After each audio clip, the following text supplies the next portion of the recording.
Hello everyone, my name is Abhishek Gupta and I welcome you all on this JIB on the Go series। तो दोस्तों JIB on the Go series के through हम लोग RBWM component के जो most important topics हैं उनको cover up करने की कोशिश कर रहे हैं in a very short duration of time. अब भाई शॉर्ट ड्यूरेशन ऑफ टाइम से मेरा मतलब क्या है कि लगभग 15 से 20 मिनट की ड्यूरेशन के अंदर आप लोगों के इंपॉर्टेंट टॉपिक को भी जो है वो डिस्कस कर लिया जाएगा और साथ ही साथ उस टॉपिक से जो रेलेवेंट एमसीक्यू एग्जाम में फ्रेम किए जाते हैं उस एमसीक्यू को भी हम लोग जो है इसी 15 से 20 मिनट की ड्यूरेशन के अंदर डिस्कस कर लेते हैं। So you can utilize this particular series during your lunch break as well as your commute time भी। अब आज हम लोग बात करने वाले हैं सिक्योरिटाइजेशन के बारे में गाइस।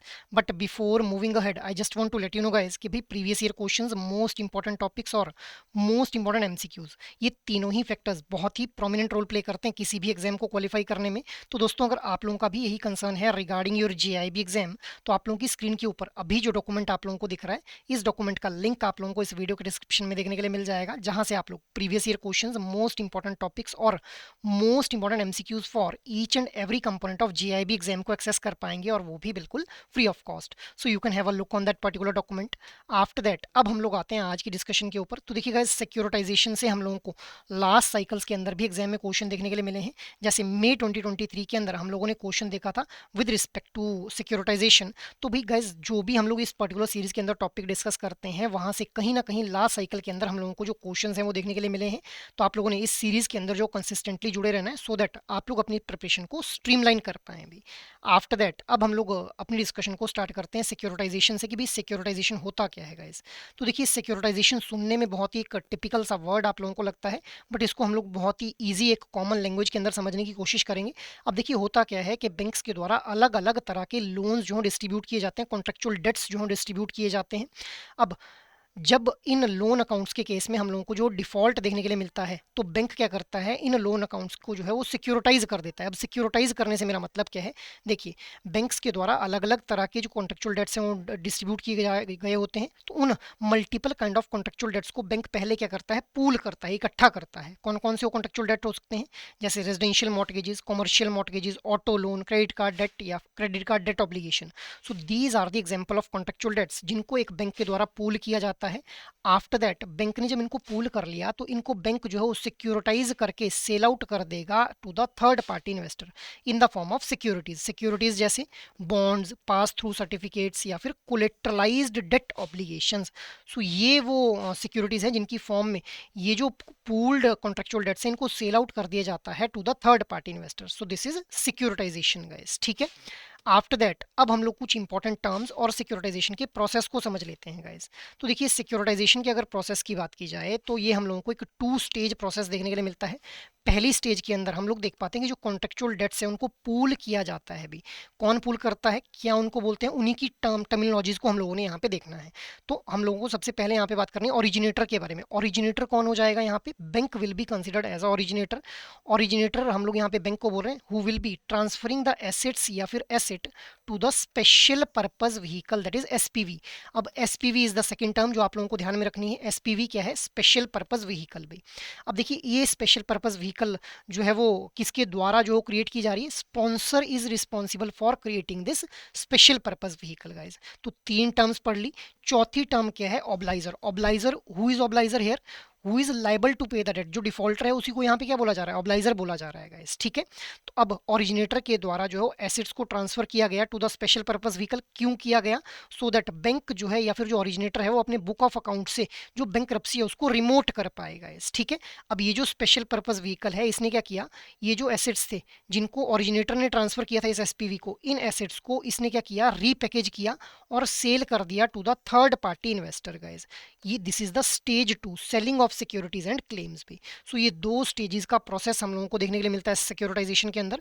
और चार टर्म्स हम लोगों ने देख ली, कौन कौन सी, originator, special purpose vehicle, obligor and sponsor guys. I hope ये चारों टर्म्स और ये प्रोसेस आप लोगों को क्लियर है। आफ्टर दैट अब हम लोग जो है वो अगर सिक्योरिटाइजेशन की बात करें, तो इसके अंदर हो क्या रहा है, देखिए, it refers to the process of converting debts, that is assets which are usually illiquid asset, जिनके थ्रू इनकम आना बंद हो चुकी है, तो उनको कन्वर्ट किया जाता है into securities which are then bought and sold in the financial markets भी। तो बैंक या फिर फाइनेंशियल इंस्टीट्यूशन जो कलेक्ट करते हैं will collect money into a pool. After that there will be division of pool into small parts और इनको cell out कर दिया जाएगा एज अ सिक्योरिटी। अब जो बायर्स रहेंगे इन सिक्योरिटीज के, those will be getting interest और मॉर्गेज पेमेंट्स। इसीलिए इन सिक्योरिटीज को हम लोग क्या बोल देते हैं, मॉर्गेज्ड बैक्ड सिक्योरिटीज बोल देते हैं गाइस। ये ध्यान में रखना है, ऐसी securities which are backed by the mortgage. Mortgage जो टर्म है वो यूज की जाती है पर्टिकुलरली उस सिनेरियो के अंदर, जैसे मान लो आप लोग होम लोन ले रहे हैं, आप लोगों ने होम लोन लेना है, उसके लिए आप लोगों को सिक्योरिटी देनी पड़ेगी, बट वहां पे आप लोगों ने सिक्योरिटी के तौर पे उसी घर के डॉक्यूमेंट दे दिए, तो उसको बोल देते हैं मॉर्गेज क्रिएट करना गाइस, ठीक है। So this is mortgage and these are the mortgaged back securities. जो सिक्योरिटीज बायर्स के द्वारा जो है वो बाय की जाएंगी, उनको हम लोग क्या बोल देंगे, मॉर्गेज बैक्ड सिक्योरिटीज बोल देंगे गाइस, ठीक है। I hope this thing is clear. अब यहाँ पे ये जो सिक्योराइजेशन है, इसकी क्या कुछ एडवांटेजेस हम लोगों को देखने के लिए मिलते हैं, इसके बारे में बात कर लेते हैं। तो देखिए सबसे पहला जो एडवांटेज है कि भी हम लोगों को एक तो लिक्विडिटी इंप्रूव होती हुई देखने के लिए मिलती है, क्योंकि इलिक्विड एसेट्स जो पड़े हुए थे वो लिक्विडेट हो जाएंगे, ठीक है। आफ्टर दैट बैंक्रप्सी को जो है वो पोटेंशियली हम लोग अवॉइड कर पाते हैं सिक्योराइजेशन की हेल्प से। डाइवर्सिफिकेशन, डाइवर्सिफिकेशन कैसे, क्योंकि multiple kind of contractual debts को पूल किया जा रहा है अभी। After that non liquid loans are getting converted into the liquidable marketable securities. So non liquid loans का मतलब क्या है कि जिनसे हम लोगों को इनकम नहीं आ रही थी, जो कि लिक्विड हो चुके थे, उनको लिक्विड मार्केटेबल सिक्योरिटीज में कन्वर्ट कर दिया जा रहा है इस सिक्योरिटाइजेशन प्रोसेस के थ्रू। इसके अलावा बैंक्स की जो बैलेंस शीट है वहां से लोन्स को ऑफ कर दिया जा रहा है, और अब बैंक को कम एडिशनल कैपिटल जो है वो रखने की जरूरत है, मतलब बैंक को कम अमाउंट की प्रोविजनिंग करने की जरूरत है गाइस, ठीक है। इसके अलावा जो फंड है those are transferred from debt market which is illiquid in nature to the capital market which is more liquid in nature guys, ठीक है। सो ये हम लोगों को कुछ एडवांटेजेस देखने के लिए मिलती हैं with respect to securitisation.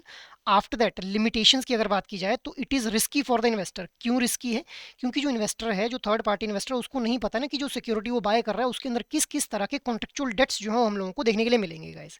So it is difficult to assess the risk factor in the securities. So these are the limitations as well as advantages जिनके बारे में हम लोगों ने बात कर ली with respect to the securitization भी। आफ्टर दैट अब हम लोग बात कर लेते हैं आरबीआई की मास्टर डायरेक्शंस के बारे में regarding securitization of standard assets. So देखिए ये जो आरबीआई के द्वारा मास्टर डायरेक्शंस दी गई हैं, these will be applicable to all scheduled commercial banks excluding regional rural banks, all India term financial institutions and small finance bank and non NBFCs on securitization of standard assets, ठीक है। तो इन particular entities के ऊपर ये जो guidelines हैं, these will not be applicable and these will be applicable on all scheduled commercial banks. अब ये जो मास्टर डायरेक्शन, इनका सिग्निफिकेंस क्या है, इनके थ्रू हम लोग एक वेल स्ट्रक्चर्ड सिक्योरिटाइजेशन ट्रांजेक्शन को जो इंश्योर करते हैं विच can B vital for the robust financial market.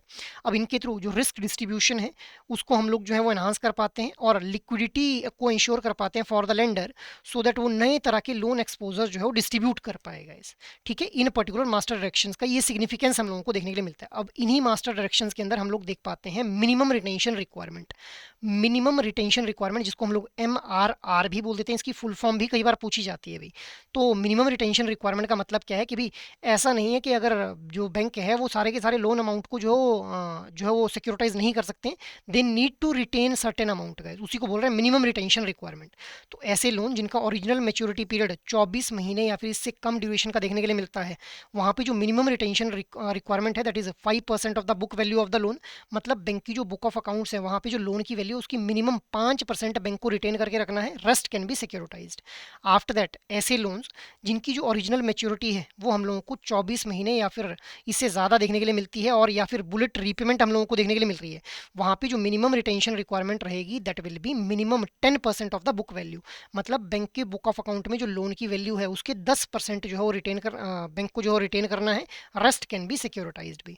After that residential mortgage back securities. अब रेजिडेंशियल मॉर्गेज बैक सिक्योरिटीज के केस में जो मिनिमम रिटेंशन रिक्वायरमेंट है for the originator that is bank is 5% of the book value regardless of the original maturity. यहाँ पे maturity का कोई लेना देना नहीं है कि कितनी मैच्योरिटी है, कितने टाइम बाद जो लोन है वो मैच्योर होने वाला है, बट हाँ यहाँ पे हम लोगों को 5% जो लोन की बुक वैल्यू है उसके 5% को जो हम लोगों को रिजर्व कर मतलब रिटेन करके रखना है, रेस्ट कैन बी सिक्योरिटाइज्ड भी।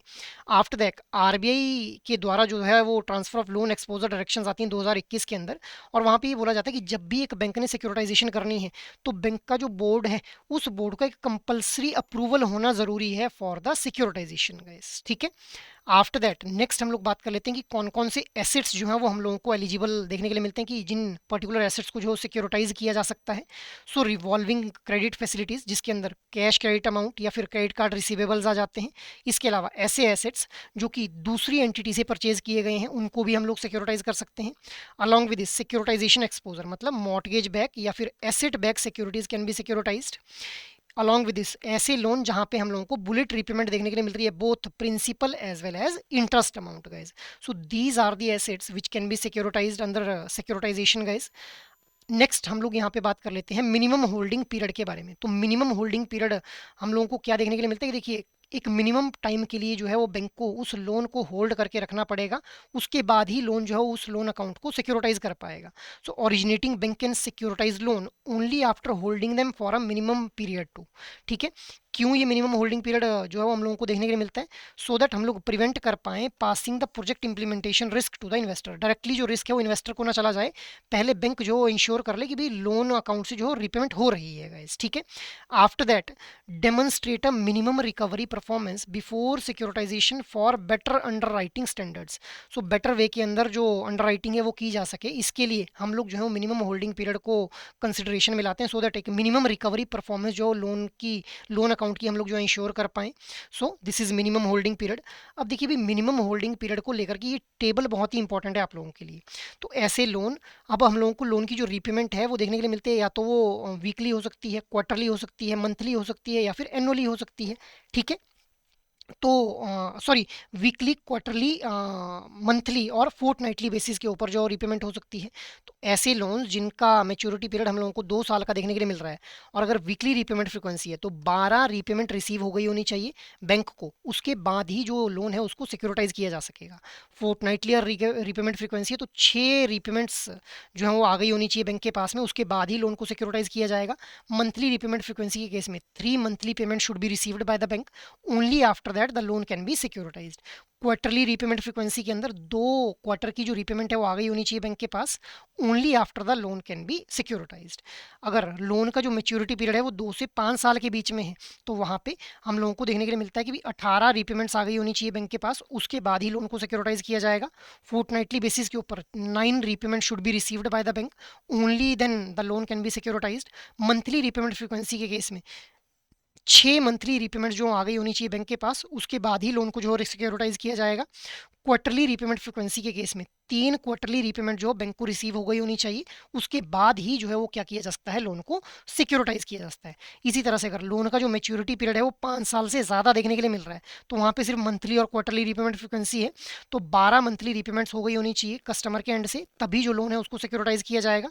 अगर क्वार्टरली रिपेमेंट फ्रीक्वेंसी है तो 4 रिपेमेंट जो कस्टमर के एंड से हो गई होनी चाहिए, उसके बाद ही लोन को जो है वो सिक्योरिटाइज किया जा सकता है अभी। सो ये आप लोगों ने ध्यान में रखना है, ये टेबल बहुत ही इंपॉर्टेंट है, यहाँ से काफ़ी बार एग्जाम में जो क्वेश्चन है वो पूछा गया है अभी। After that now there is a question in front of you, considering the following statements regarding the 2 stage process of securitization, which जो हम लोगों ने अभी एक इमेज देखी उसके अंदर देखा। So in stage 1 the originator transfer asset और pool of contractual debts to a special purpose vehicle. तो obligor is the entity which is responsible for creating और floating the special purpose vehicle. Stage 2 involves the repackaging of assets and selling of securities and claims on cash flow to the investors. या फिर special purpose vehicle is designed to be bankruptcy remote, meaning it is legally separate from the originator. So which of the above statements are correct here? 1, 2 and 3 only, 1, 3 and 4 only, 2 and 4 only, या फिर 1, 2, 3 and 4 guys. So what should be the right answer? The right answer will be option number B, that is 1, 3 and 4 only guys. So हमारी जो second statement है वो गलत हो जाती है। The obligor is the entity responsible for creating or floating the special purpose vehicle।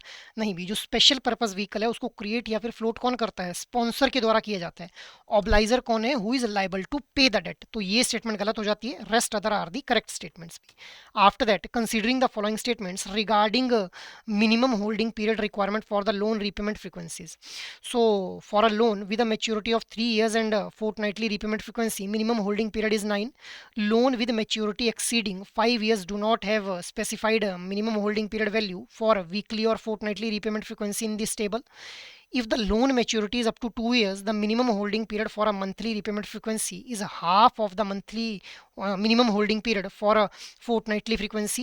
The highest minimum holding period value listed in the table is 18, which applies to the loan with maturity for more than 2 years and up to 5 years under a weekly repayment frequency. So which of the above statements are correct here? 1 2 and 4 only, 2 3 and 4 only, या फिर 1 and 3 only, या फिर 1 2 and 3, 1 2 3 and 4 guys? What should be the right answer? The right answer here will be option number D. तो चारों की चारों statement जो हम लोगों को बिल्कुल सही देखने के लिए मिल रही है regarding the minimum holding period. जो मैंने आप लोगों को टेबल बताया उसी टेबल से ये क्वेश्चन जो है वो फ्रेम किया गया है गाइस, ठीक है। सो ये हम लोगों ने बात कर ली सिक्योरिटाइजेशन के बारे में। अपार्ट फ्रॉम दिस, अगर आप लोग जो है किसी भी तरह की गाइडेंस चाहते हैं रिगार्डिंग योर JIB एग्जामिनेशन, तो आप लोग एडुटैब की वेबसाइट के ऊपर विजिट कर सकते हैं, जहाँ पे जाते ही आप लोगों को कोर्सेज नाम का एक ऑप्शन देखने के लिए मिलेगा। यहाँ पे जाते ही JIB कोर्सेज के ऊपर आप लोग क्लिक कर लेंगे। JIB कोर्सेज के ऊपर जैसे ही आप लोग क्लिक करेंगे तो यहाँ पे आप लोगों को जो है वो मास्टर कोर्स देखने के लिए मिल जाएगा JIB के लिए कंप्लीट, जिसके अंदर JIB एग्जाम की जो चारों कंपोनेंट्स हैं उनकी कॉम्प्रिहेंसिव प्रिपरेशन करवाई जाएगी आप लोगों को with the help of concept classes, जो लगभग 15 से 20 मिनट की रहती हैं। इसके अलावा एग्जाम से ठीक पहले आप लोगों को जो लाइव क्लासेस के थ्रू आप लोगों के जो कंटेंट है उसको कवर करवाया जाएगा। रिवीजन पर्पस के लिए यहाँ पे आप लोगों को कंसेप्ट नोट्स दिए जा रहे हैं और आप लोग कंटेंट को सही से प्रैक्टिस कर पाएँ, इसके लिए आप लोगों को solve PYQs, chapter wise mock test और फुल लेंथ मॉक टेस्ट भी प्रोवाइड किए जा रहे हैं भी। So you can opt for this JIB complete master course अगर आप लोग एक कॉम्प्रिहेंसिव प्रिपरेशन करना चाहते हैं for the JIB examination. But अगर आप लोगों को लग रहा है कि भाई आप लोगों को जो है वो सिर्फ इंडिविजुअल कंपोनेंट के मास्टर कोर्स में खुद को एनरोल करना है, तो यहीं पे आप लोगों को IND-IFS, PPB, AFM और RBWM चारों कंपोनेंट्स के इंडिविजुअल मास्टर कोर्सेज देखने के लिए मिल जाएंगे, जिनका यूज करके आप लोग जो है वो इंडिविजुअल कंपोनेंट को भी कॉम्प्रिहेंसिवली प्रिपेयर कर सकते हैं गाइस। अपार्ट फ्रॉम दिस, आप लोगों को लग रहा है कि आप लोगों की प्रिपरेशन तो कंप्लीट है, तो आप लोग टेस्ट सीरीज में खुद को एनरोल कर सकते हैं गाइस। टेस्ट सीरीज के अंदर आप लोगों को solve PYQs, full length mock test और चैप्टर वाइज मॉक टेस्ट जो है प्रोवाइड किए जा रहे हैं। So you can enroll yourself in any of these particular courses depending upon your need for your JIB preparation. So that is all from my side for this particular session. I hope ये session आप लोगों को अच्छे लग रहे हैं। अगर actually में ये सेशन पसंद आ रहे हैं तो इन सेशंस को लाइक, शेयर और सब्सक्राइब कर लें। और अगर आप लोगों की कोई भी क्वेरी हो तो आप लोग मेल कर सकते हैं hello@edutab.co.in के ऊपर। जय हिंद।